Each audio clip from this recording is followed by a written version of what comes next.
સવારથી ધોધમાર વરસાદ, બેડ રોડ અને હરિદર્શન વિસ્તારમાં પાણી ભરાયા. સુરત શહેરમાં વહેલી સવારથી ધોધમાર વરસાદ, બેડ રોડ અને હરિદર્શન વિસ્તારમાં પાણી ભરાયા. સુરત શહેરમાં વહેલી સવારથી ધોધમાર વરસાદ વરસી રહ્યો છે, જેને કારણે શહેરના નીચાણવાળા વિસ્તારોમાં પાણી ભરાઈ ગયા છે. ખાસ કરી બેડ રોડ અને હરિદર્શન વિસ્તારમાં વરસાદી પાણી ભરાતા સ્થાનિક લોકોને ભારે મુશ્કેલીનો સામનો કરવો પડી રહ્યો છે. સતત વરસાદને કારણે માર્ગો પર પાણી ભરાઈ ગયા છે અને વાહન વ્યવહાર ધીમું પડી ગયું છે. પાલિકા દ્વારા મોન્સૂન પહેલા કરવામાં આવેલી તૈયારીઓ છતાં પણ ફરી એકવાર પાણી ભરાવાની સમસ્યા સર્જાઈ છે. આથી શહેરના રહેવાસીઓમાં નારાજગી જોવા મળી રહી છે.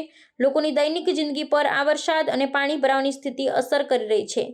ખાસ કરી સ્કૂલ, કોલેજ જવા આવવા અને કાર્યસ્થળ પર પહોંચવામાં મુશ્કેલી સર્જાઈ છે. હવામાન વિભાગે આગામી દિવસોમાં પણ વરસાદ ચાલુ રહેવાની આગાહી કરી છે.